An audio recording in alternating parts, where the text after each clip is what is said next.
कलम India news के नए सेगमेंट सत्ता, साजिश और संग्राम में आपका स्वागत है। लोकसभा का चुनाव बस चंद दिनों में होने वाला है और इसे लेकर सभी सियासी दल तैयारियों में जुट गए।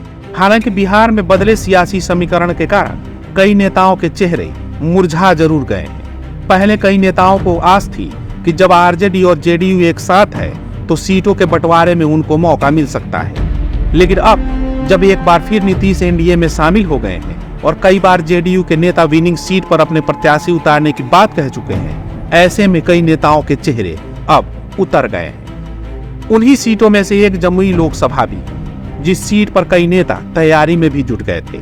आज हम उसी जमुई सीट की चर्चा करेंगे और बताएंगे कि उस सीट पर किसकी उम्मीदवारी में दम है और कौन कौन मैदान में उतरने की तैयारी कर रहा है।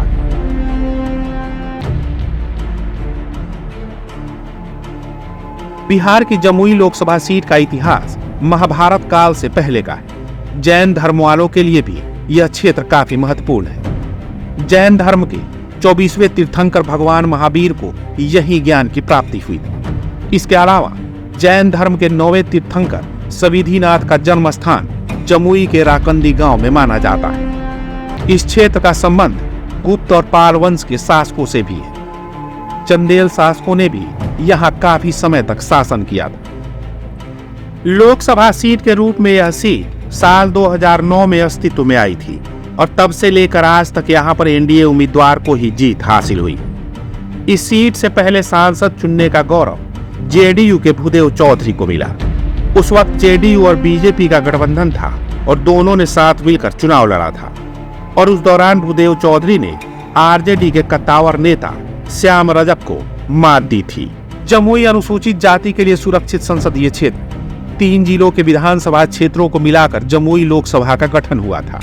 2019 के लोकसभा चुनाव के वक्त इस सीट पर तकरीबन 15 लाख से ज्यादा वोटर थे, जिसमें 8,27,898 पुरुष और 7,22,284 महिला वोटर शामिल थी। 2014 में एनडीए में यह सीट लोजपा के हिस्से में आई थी और लोजपा संस्थापक स्वर्गीय रामविलास पासवान के बेटे चिराग पासवान यहां से चुनाव जीते थे।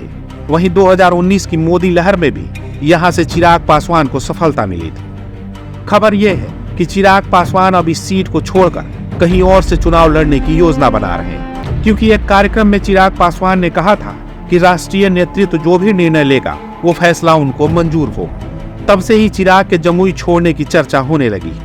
कहा तो यह भी जा रहा है कि इस बार चिराग पासवान अपनी मां रीना पासवान को यहां से एलजेपी रामविलास की तरफ से प्रत्याशी बना सकते हैं। हालांकि अभी तक यह क्लियर नहीं हो पाया है, लेकिन सूत्रों का कहना है कि चिराग पासवान और रीना पासवान हाजीपुर और जमुई में से किसी सीट पर चुनावी मैदान में हो। परफेक्शन आईएएस यूपीएसई और बीपीएससी फाउंडेशन क्लासेस के लिए समर्पित संस्थान। यहाँ आपको UPSC selected and interview appeared faculties द्वारा गाइड किया जाता है। Separate batches for Hindi and English medium. 65वीं और 64वीं बीपीएससी एग्जाम में 69 और 107 रिजल्ट्स एवं 66वीं बीपीएससी एग्जाम में 131 रिजल्ट्स हासिल किया है परफेक्शन आईएएस टीम ने। परफेक्शन आईएएस, कुमार टार, बोरिंग रोड, पटना। वहीं इंडिया गठबंधन का उम्मीदवार कौन होगा, इसको लेकर काफी कंफ्यूजन है। दरअसल इंडिया गठबंधन के अंदर उम्मीदवार के नाम को लेकर काफी खींचतान है, जिसका नुकसान इस गठबंधन को उठाना पड़ सकता है।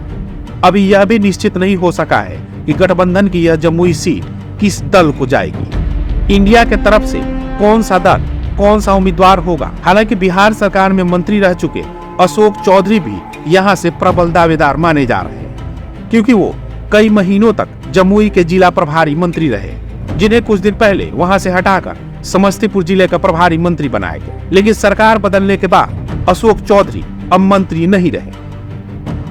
आपको बता दें कि अशोक चौधरी 2009 के लोकसभा चुनाव में कांग्रेस के टिकट पर जमुई से चुनाव लड़ चुके हैं और उस दौरान वो तीसरे नंबर पर रहे थे।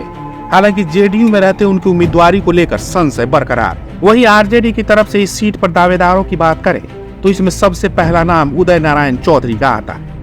चौधरी 2014 लोकसभा चुनाव में जदयू के टिकट पर मैदान में उतर चुके हैं। हालांकि चुनाव में वो तीसरे नंबर पर रहे थे।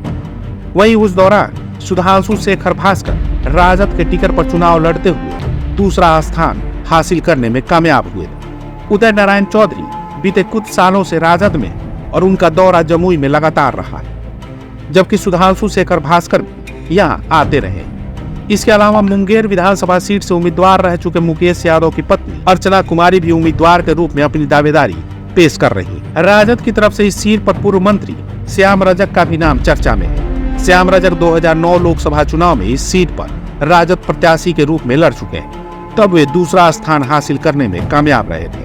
वहीं 2009 में सांसद रह चुके भूदेव चौधरी भी अपनी दावेदारी पेश कर रहे हैं। वहीं कांग्रेस की बात करें तो सिकंदरा से पूर्व विधायक सुधीर कुमार उर्फ बंटी चौधरी, हाल ही में पार्टी का दामन थामने वाले पान समाज का नेतृत्व करने वाले आईपी गुप्ता भी इस लिस्ट में शामिल है। वहीं एनडीए के घटक दल में शामिल मांझी भी इस सीट पर अपनी दावेदारी पेश कर चुके हैं। हालांकि उनको सीट मिलने की उम्मीद काफी कम है। सत्ता, साजिश और संग्राम के अंक में आज के लिए बस इतना ही, लेकिन अगले अंक में किसी और लोकसभा की बात करेंगे और बताएंगे कि उस सीट से किसकी दावेदारी कितनी मजबूत है और पार्टी किस नेता पर भरोसा जताई।